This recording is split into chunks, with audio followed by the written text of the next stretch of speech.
Y luego el título que ha dicho Pili, bueno, pues es un título que no acabo de entender. Yo voy a hablar de lo... Bueno, yo venía preparado, lo que pasa es que ahora me habéis dicho que 7 minutos y ya me habéis descolocado definitivamente, ¿no? Entonces, yo venía preparado para hablar de... Me había preparado una especie de lista de lo que yo entiendo que son obstáculos para que la gente acepte, haya aceptación social de la realidad, de la amenaza del cambio climático. Esto es un poco lo que yo tenía en la cabeza. Entonces voy a tratar de resumir muy brevemente. Bueno, yo creo que básicamente yo había identificado 3 tipos de obstáculos, seguramente hay muchos más, pero a los efectos de lo que yo quería contar iba a hablar de 3. Uno de los tipos de obstáculos tiene que ver con lo que, la concepción que tenemos de la ciencia. Y creo que a este respecto, bueno, ya le veo ahí a John Pérez que sacude la cabeza, espero que luego cuando salga de aquí no me riña demasiado, porque me voy a meter en su terreno, que habla de cosas que se pueden interpretar como de filosofía de la ciencia. Existe la convicción entre la gente de la calle cree que la ciencia básicamente es una colección de hechos y de certezas, ¿no? de descubrimientos. Y entonces, esto muchas veces, cuando los científicos hablamos, también transmitimos sin querer seguramente esa noción, ¿no? De que la ciencia es una colección de certezas, de descubrimientos perfectamente establecidos, de hechos establecidos, etc. Y esto no es así. La ciencia, básicamente, yo suelo decir, esto consiste básicamente en elaborar unos modelos que nos permiten explicar los fenómenos que observamos. Estos los observamos de una manera o de otra, y esos modelos nos proporcionan explicaciones y, en el mejor de los casos, nos permiten hacer unas predicciones razonables. Hay grandes diferencias. Los físicos, aquí tenemos un físico en mesa, los físicos son capaces de hacer unos modelos maravillosos. La teoría general de la relatividad, por ejemplo, es extraordinaria haciendo predicciones. Pero en muchos otros casos pues las cosas no son tan sencillas. Y lo cierto es que además, conforme va pasando el tiempo, vamos mejorando esos modelos. ¿Esto qué quiere decir? Quiere decir que si algo lo vamos mejorando, quiere decir que realmente los que tenemos ahora son mejorables. Y si son mejorables, quiere decir que no son los mejores posibles. Y si no son los mejores posibles, pues quiere decir que esa pretensión que muchas veces podemos tener, que puede tener el público también, de que la ciencia nos permita alcanzar la verdad, es una pretensión mala. La verdad es inalcanzable, es como la zanahoria que se le pone a la mula que se lleva delante de una vara, la lleva quien va montado encima de la mula, y la mula cree que va a alcanzar la zanahoria, pero realmente la zanahoria no la va a alcanzar nunca. Con la ciencia pasa lo mismo. Como resulta que los científicos, a pesar de todo, somos conscientes de que es muy difícil hacer afirmaciones contundentes y decir con absoluta claridad y con absoluta certeza que tal cosa es así o esa es así. Esto se transmite. Como se transmite, en las afirmaciones que hacemos los científicos siempre hay una cierta dosis de incertidumbre. Y como hay una cierta dosis de incertidumbre, es vano pretender que la gente se vaya a creer a pie juntillas lo que decimos y la validez de lo que decimos, porque ni nosotros mismos estamos convencidos de que lo que decimos lo vamos a poder sostener dentro de 5 años. Si uno se pone a pensar qué cosas sabíamos en ciencia hace 50 años, enseguida se da cuenta de que mucho de lo que sabemos ahora mismo realmente no lo sostendríamos. Si nos retrotraemos 100 años, hace 100 años todavía había quien pensaba que existía el éter. Y hace 150 años estábamos en los albores de la electricidad y del electromagnetismo, ¿no? O sea que, y sin embargo, en aquel momento pensaban que lo sabían todo perfectamente y creían estar en posesión de la verdad. Ahora hay también científicos que a veces lo creen, pero se equivocan. Esto es un problema. Otra cuestión, otro tipo de limitaciones son de carácter social, pero también con una componente epistemológica importante, ¿no? La ciencia siempre está en cuestión. Y los productos de la ciencia, los métodos de la ciencia siempre están en cuestión. Esto es algo, ahora a veces nos quejamos los científicos porque pensamos que estamos sufriendo el ataque posmodernista, etc. No es verdad, antes era de la religión y antes era de... En fin, siempre, la ciencia siempre está en cuestión. Lo que ocurre es que en las últimas décadas, a partir de la década de los 80 o 90, hay una serie de eventos como catástrofes nucleares, crisis de vacas locas, etc. Pues que han provocado que los mecanismos de toma de decisión de los expertos hayan penetrado poco a poco en la esfera pública. O sea, la esfera pública ha venido comiendo el terreno a los expertos en esos mecanismos de decisión, ¿no? Eso por un lado. La ciencia, sus productos, está cada vez más sometida a crítica socialmente. Y por otro lado, todos los intereses que hay en juego, cada vez que hay que tomar una decisión, intereses políticos, económicos, ONGs, movimientos sociales, hacen uso de los expertos para defender sus criterios. Todos recurren a los expertos. Y normalmente ocurre que cada experto tiene una opinión contraria a la de otro experto. Esto, curiosamente, da lugar a un resultado paradójico, porque quienes así actúan pretenden hacer valer la autoridad del experto, pero al confrontarla a la autoridad del otro experto, lo que están haciendo ante el público es rebajar la autoridad de ambos. Con lo cual, los expertos realmente cada vez tienen, los expertos, entre comillas, los científicos, desde ese punto de vista, cada vez tenemos menos autoridad. Y esto quiere decir que los mensajes que podamos transmitir desde el mundo científico al cuerpo social, pues lógicamente cada vez son más débiles desde ese punto de vista. Y los tenemos que negociar mucho más. Esto lo unimos a lo anterior y tenemos un cóctel maravilloso. Como me tengo que limitar, me voy a callar, pero luego tenemos una tercera tipo de barreras, que son barreras de naturaleza psicológica. Como no soy psicólogo, de esto iba a tocar de vidas más todavía que lo que he tocado hasta ahora, me callo, si hace falta, luego lo hablamos. Pues es que de castellano había apuntado en el centro tres tipos de obstáculos y vamos, si os parece, a entrar un poquito en una aportación propia. No sé si en la academia, si los científicos se van a sentir muy cómodos, porque nos decía Max Boykov, una cita, que proporcionar información, llenar esos espacios de no conocimiento es importante, pero no es suficiente. Y en principio la labor de divulgación de la ciencia entiendo que está enfocada a llenar esos espacios de falta de conocimiento. Es decir, asumís que vuestro trabajo, por muy perfecto que sea, solamente cubre una parte de ese déficit, que es la de dar la información, y que hay otra serie de elementos que están fuera de la mano de la comunidad científica. Y aquí... a ver, yo en mi caso, cuando antes hablaba de comunicador, yo haría una diferencia. Antes comentaba que con una cierta frecuencia, cuando algún asunto medioambiental se convierte en noticia y tiene que ver con el agua, normalmente el que aparece soy yo, porque, bueno, la miseria aquí va bien. Y entonces es ahí cuando tú dices, bueno, voy a contextualizar, voy a aprovechar la opción que me dan los medios para contextualizar las cosas desde la objetividad y siempre tratando yo, personalmente, más que dar información, lo que trato es de que quien lea o escuche se replantee cosas. Y es ahí donde viene, Iñaki, brevemente, 15 segundos, ¿qué va a pasar con el clima en el 2050? Digo, bueno, venarte a Pero aparte de esa opción que tenemos algunos investigadores en la universidad, de que podemos ser invitados por los medios, también, en mi caso al menos, yo sí me preocupo mucho de buscar las formas de mis propios caminos para llegar a la gente. Y ahí hay posibilidades, que es que tú puedas escribir artículos de difusión de la ciencia, que puedas dar conferencias, etcétera, que en cierta forma te las provocas tú mismo. Entonces, claro, eso no tiene la dimensionalidad de un medio. No es lo mismo 15 segundos en un Teleberri que una charla que tú mañana puedas dar en Izarra, en Navarra. No tiene lo mismo. Pero aún así, con tus limitaciones, en una charla tienes la oportunidad, controlas más el tiempo, entrar en debates, y yo ahí es donde antes decía, y para mí es esencial, cuando estoy hablando en mi nombre, obviamente, es que dices, hoy vamos a hablar del agua, de los acuíferos, de los ríos, tarde o temprano voy a pasar por el cambio climático.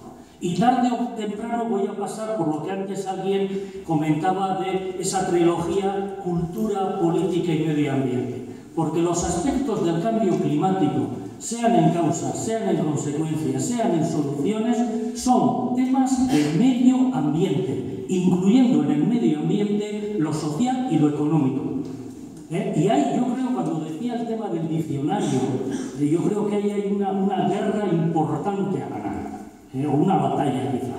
Y es el tema de que hoy en día yo no conozco a nadie, y he hecho muchos años en la política institucional, a nadie desde la extrema derecha, bueno, la extrema izquierda no está en las instituciones, ¿verdad? Pero hasta la izquierda de las instituciones, que esté en contra del desarrollo sostenible. Pero lo que normalmente nadie se ha preguntado es ¿qué es lo que queremos sostener? Entonces, el tema del medio ambiente, otra cosa es la capacidad nuestra como investigadores y comunicadores, y otra la del periodista, que habría que distinguir también periodistas y líneas editoriales de los medios, creo que también hay, ¿no? Pero un poco cómo la capacidad para eso que es tan complejo, cómo lo hacemos entendible para la gente. Y estoy de acuerdo con lo que antes se decía, una cosa es lanzar el mensaje que la gente entienda, pero alguien decía, eso es necesario, pero no es suficiente, lo que hay que hacer es llevarlo a la eficiencia o a la eficacia de que la gente diga, el cambio climático no es algo que está en París, no es algo que está en Kioto, es algo que me afecta en mí, me afecta, que estoy yo afectándolo desde que me levanto hasta que me acuesto. Y por último, cuando aquí se dice lo de comunicar, siempre estamos pensando en cómo los medios van a comunicar para que el caletarra, la gente de la calle, la sociedad, ¿no?, perciba realmente el problema. Y eso a mí me da rabia porque a veces es como dice, no, hay que sensibilizar a los niños y a las niñas, ¿no?, desde la escuela, dices, ¿y para cuándo dejamos lo de sensibilizar a quienes hoy en día firman las decisiones que están ayudando a que el cambio climático no vaya por los caminos de solución que su dimensión de desafío tiene? Y yo creo que hay que mirar también a las instituciones, que normalmente generan medios, pero no los leen. No los leen. Y yo dudo de que toda la gente de las instituciones realmente entiendan el problema del que estamos hablando, a pesar de que lo hayan firmado su adhesión a miles de protocolos. Creo que está vinculado, Sergio, con lo que comentabas antes, con cierto grado de dificultad o de alguna manera con más o menos habilidad, la parte de transmitir el conocimiento, el expertise propio de cada investigador, es algo que viene, digamos, de serie. Ya veremos si tenemos tiempo de ver si también es valorado o no por la institución que pone los recursos para que se haga esa investigación. Pero sí, hay un terreno que es un poco más pantanoso, digamos, es el terreno de la opinión. Se nos decía, bueno, no basta con dar información, hay que crear historias. Y se entiende que ahí el personal científico se pone un poquito tenso. Exactamente, porque este es el punto. Una cosa es la información, o sea, pasar la información para que las personas sepan qué es. Una otra cosa es movilizar a las personas para que partan a la acción. Y la acción consiste en dos cosas. La primera es concientizarse, esta es la sensibilización, concientizarse de que tenemos que cambiar nuestro estilo de vida, que esto, sea como definimos sostenibilidad o como Iñaki ha dicho sobre la definición de la palabra, es una acción que tenemos que cambiar. Enquanto no cambiamos nuestro estilo de vida, y esto es una cosa que tenemos que hacer, no son solo los políticos en Madrid o lo que sea, nosotros, cada uno de nosotros tenemos que tener conciencia que tenemos que cambiar nuestras costumbres y cambiar lo que definimos como cómodo, porque en verdad muchas personas dicen, no, pero para hacer la vida más sostenible o lo que sea, tenemos que sacrificar comodidad. Y en verdad no es exactamente así, pero sí redefinir lo que es comodidad, porque muchas de las cosas que hacemos no es comodidad, son excesos. Y el problema es que también una cosa, Bienvenido ha mencionado muy bien que el ser humano, cualquier persona, lo más importante, la primera reacción es lo que afecta a sí mismo. Y esto es claramente verdad. Por otro lado, las acciones que buscamos no son solo acciones individuales, son acciones sociales. Y este salto del individual, el microscópico microcosmos de una persona y sus acciones y sus pensamientos, hasta la dinámica de la sociedad, la dinámica de las empresas, la dinámica de una nación. Este salto es una dinámica que no conocemos muy bien, porque si conociésemos, los políticos ya estarían utilizando esto para ganar todas las elecciones una tras otra, porque es la misma pregunta. ¿Cómo consigo convencer a las personas de que esto es así y que deben hacer para hacerlo y que yo tengo las respuestas? Así que por un lado tal vez sea correcto que no conseguimos tener la estrategia ideal para convencer a las personas, porque si no sería un caos de unificación de ideas, pero la pregunta es cómo los investigadores pueden informar, pero movilizar a la sociedad para cambiar sus costumbres es algo que nosotros no tenemos mucha experiencia y necesitamos la ayuda de los periodistas. Habría que preguntarse también si es la función de la academia, si la función de la academia es cubrir esas... Bueno, es en cierta parte la función, pero la mayoría de nosotros no tenemos ningún entrenamiento para hacerlo.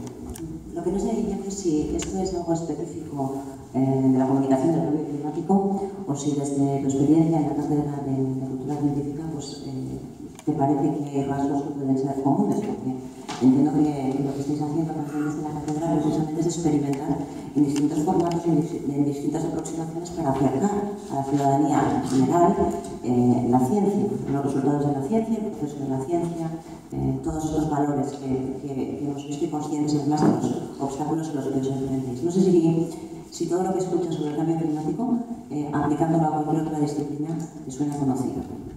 Sí, muy conocido, de hecho. Pasa con el cambio climático, pero desde una perspectiva ideológica completamente diferente a lo que con los transgénicos, por ejemplo, ¿no? O con las ondas de telefonía móvil. O sea, la ciencia, entre comillas, el consenso científico dice una cosa, la gente entiende otra o se queda con otra. Esto tiene que ver con lo que decía de que cada vez la autoridad de los expertos está más en cuestión y de alguna manera hay que negociar con el público este tipo de cuestiones. O sea, ya no nos vale esto de decir esto es así, no, pues no es así, es así y la gente tampoco es tonta, la gente tampoco tiene falta de criterio, la gente tiene su criterio, pero muchas veces es un criterio que puede incluso hasta ser más sensato que el criterio de un experto al que al fin y al cabo se le ha encomendado que diga algo porque se sabe que va a decir aquello, ¿no? En un sentido o en otro. Por lo tanto, esta es una primera consideración. Otra, antes habéis comentado, ¿no? Si hay que rellenar huecos de desconocimiento. Esto tiene que ver con una cosa que en la actividad que yo vengo desarrollando últimamente, creo que se le llama el modelo del déficit, que es que muchísima gente que se dedica a la divulgación científica, a la comunicación científica, parte del supuesto de que la gente no sabe, ¿no? Y que hace falta enseñar a la gente y hay que proporcionarle a la gente información y cultura. Y entonces que hacemos todas estas cosas para que la gente aprenda, para que la gente sepa. Bueno, esto es un error enorme. Desde luego la divulgación científica no sirve para eso. O sea, no sirve para que la gente aprenda, tenga más cultura y sepa más. La divulgación científica básicamente sirve para dos cosas, mi experiencia. Una es para satisfacer la demanda que hay de cultura científica por parte del 15% de la población que está más o menos interesada en cosas de ciencia. De la misma forma que la gente está interesada en literatura y se hacen jornadas literarias y cosas así, o está interesada en arte y hay exposiciones de arte, pues también hay actos de divulgación científica. Hay una parte de la población pequeñita, que es un 15%, que le va a eso, son unos frikis, les va a eso. Y entonces, pues hay que darse, ¿por qué no? Si se les da a los otros el arte en los museos, ¿por qué no se le va a dar a los demás esta otra forma de cultura, ¿no? Y luego tiene otra función que también es muy importante, pero que es mucho más importante, de hecho, y es que es realmente es una actividad de propaganda, agitación y propaganda. La divulgación científica lo que verdaderamente consigue, al poner a la ciencia en el espacio público, es que ésta tenga mejor imagen y sea mejor aceptada socialmente y que los políticos tengan más ganas de dedicarle dinero a ello, ¿no? O sea, entonces, es muy difícil, es inútil pensar que haciendo divulgación científica la gente se va a concienciar del cambio climático. No es así, o sea, esto no funciona así. La divulgación científica cumple un papel diferente. Y luego, iba a decir unas cosas, pero como veo que andamos mal de tiempo... ¿Cómo se crea entonces la opinión pública? Bueno, perdona, sí iba a decir, hay otra función muy importante, que es si se actúa a través de la enseñanza, de los sistemas de la enseñanza, entonces sí puede ser efectivo. Sí puede ser efectivo. Si somos capaces de llegar a niveles preuniversitarios y a poder ser pre-bachillerato, en lo que al conocimiento, a la adquisición de elementos de cultura científica se refiere, sí podemos ser efectivos. Esa es la razón por la que yo ahora mismo es la parte que más me preocupa. Y si estamos pensando en de alguna manera que la gente aprenda estas cosas y se las quede más o menos, de una manera más o menos razonable, hay que actuar a ese nivel. Por lo tanto, las prisas a las que te referías tú, olvídatelas, porque puedes hacer todas las prisas que quieras, pero no vas a llegar a tiempo. Porque la negociación de este tema requiere mucho más tiempo. ¿Me preguntabas? Sí, no sé si me quiere intervenir en Sí, el punto, que también me gustaría... un aspecto que comentaba ahora Jaco, el tema de lo de la enseñanza. Claro, nosotros, él y yo, somos del mundo de la universidad y eso a veces es muy frecuente, que la universidad tiene una función social importante y tal. Y yo alguna vez le he dicho al rector, al que está ahora de rector, Iñaki, le he dicho, mira, que yo sepa, sí, siempre hemos ido Iñaki, pero eso sí, bueno, no hay mucha variedad en esto. Pero yo siempre he pensado, y hace no mucho, un día así, ¿no? Dice, mira, si hablásemos, porque cuando se habla de crisis es curioso, me da lo mismo que sea la crisis económica, la crisis del cambio climático, normalmente, y eso se ha dicho antes, se habla poco de las causas. Y además mezclado, se habla poco de las consecuencias, de las soluciones que dejar, pero si fuésemos a las causas, se podrían poner nombres y apellidos. No digo de personas en sí, sino de estamentos, de tal, de cual y cual. Y la cuestión es, toda la gente que ha ayudado, ha colaborado conscientemente en que una serie de crisis que luego se han convertido en desafíos hayan ido para adelante, empezando por la crisis económica, por ejemplo, es gente que me consta que tiene muy buenos expedientes universitarios, que han hecho másteres de calidad impresionantes. A lo que voy es que decir que la universidad, la enseñanza que es fundamental, que genera conocimiento, y dices, sí, pero genera conocimiento para una cosa como para otra. Porque me gustaría saber de la inversión que se hace en I+D, por ejemplo, en tecnología. Es decir, ¿qué parte de esa inversión va realmente a ayudar en la adaptación y en la mitigación del cambio climático y qué parte de ese I+D va a favorecer lo que queremos evitar? Es decir, que siga para adelante la bola del cambio climático con todas sus implicaciones. Perdóname que ejerzo de periodista y con perdón, pero vuelvo a traer el tema a la mesa con una cuestión que me parece que es muy importante y que me están indicando que tenemos poco tiempo para dejarles también un poco abierto para la siguiente mesa. Desde el punto de vista de la academia, sobre todo de vuestra experiencia, la experiencia que tenéis en estas lides, ¿cómo creéis que se forma la opinión pública? Porque no se forma solamente con el dato, no se forma solamente con el dato, incluso con su contexto, si pasamos ya a una pantalla más avanzada. Eso sería la información, pero estamos hablando de una comunicación que necesita otra serie de elementos. Y en este caso, en vuestra opinión, ¿cómo se genera la comunicación, cómo se genera la opinión pública en cuanto al cambio climático? Si lo que desde un esfuerzo de divulgación se puede conseguir es limitado, ¿qué más se puede hacer? Evidentemente os lo pregunto como representantes de la academia, no qué más podéis hacer si tenéis responsabilidades institucionales o cualquier otro tipo de responsabilidad. Desde la academia, sabiendo que el efecto posible de la información científica es lo que es, ¿qué más creéis que se puede hacer?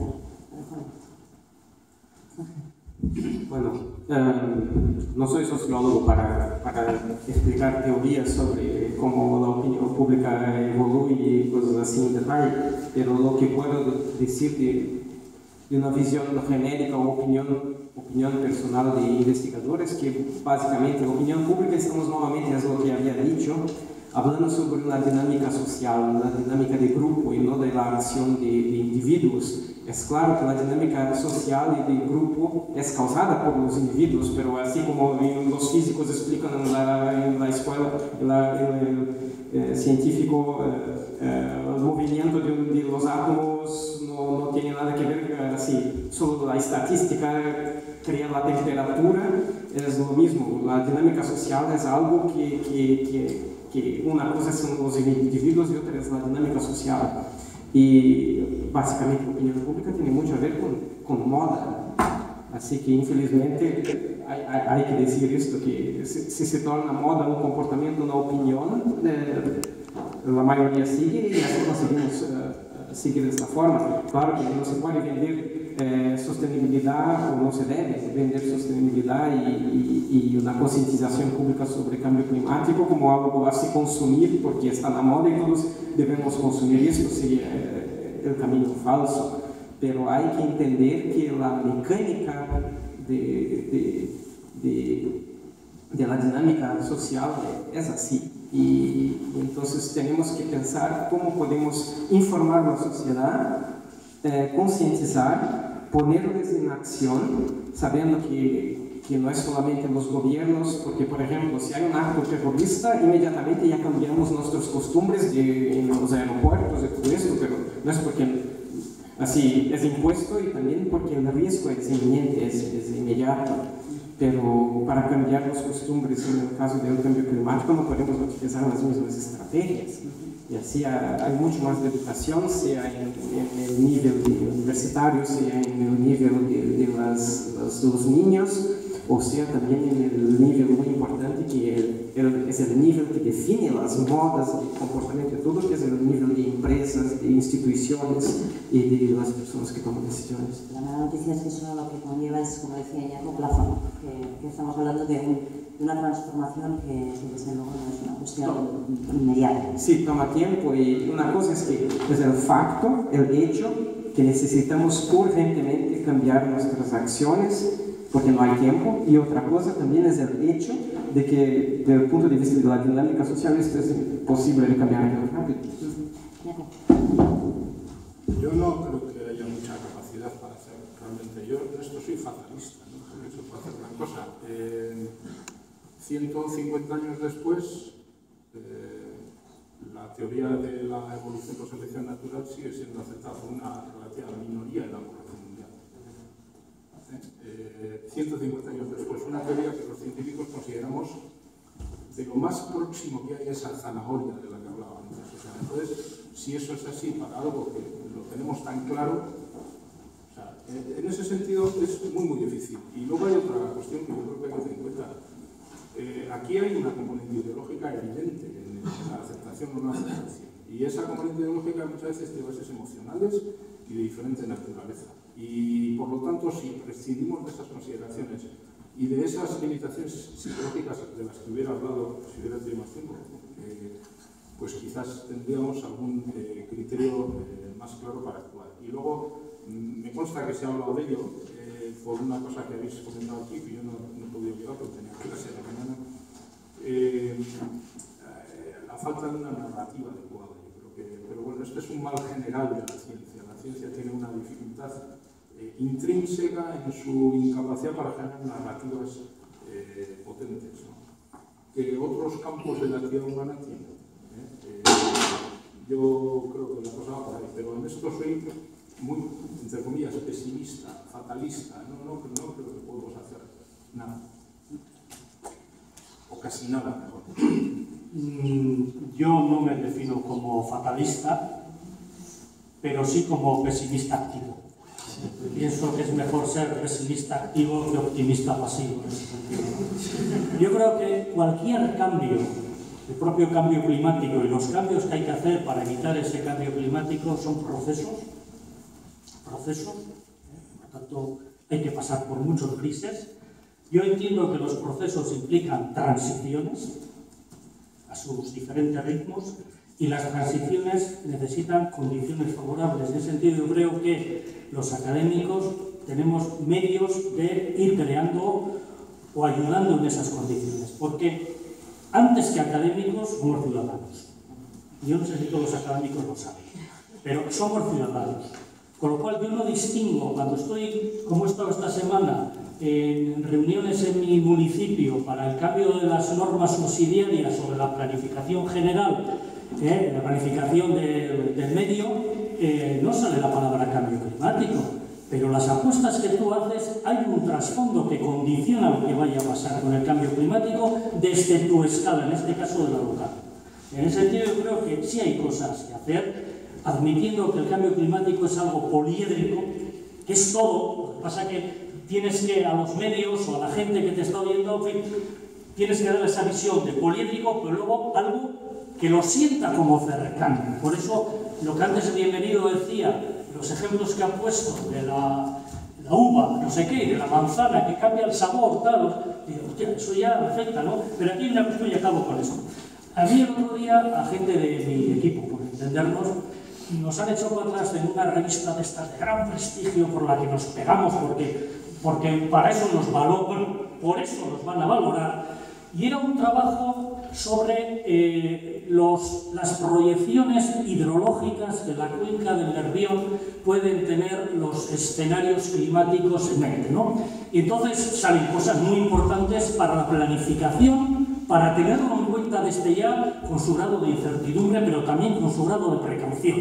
Y entonces el editor, el referee, te dice, está muy bien el tema, pero a la comunidad internacional no le ofrece nada novedoso, es algo local. Y dices, sí, pero la desgracia es que localmente yo no tengo dónde decir a la gente, ni siquiera al gobierno vasco que de una u otra forma apoya esa investigación, decir, oye, esto, pero esto no es para que luego me pongáis en la estadística de lo que hemos invertido en I+D, es para tomar decisiones desde la precaución, desde la incertidumbre y por tanto desde la necesidad de seguir en esa línea, ¿no? En ese sentido, yo creo que cosas como la de hoy, y acabo directamente así, este Climagune no debería ser una vez al año.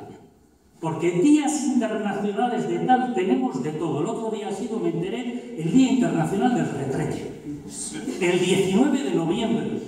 Y dice, sí, pero por decir, yo lo hago todos los días, por decirlo rápido. Yo creo que de alguna forma, alguna idea que a veces en la propia organización del Climagune se ha dicho, ¿no?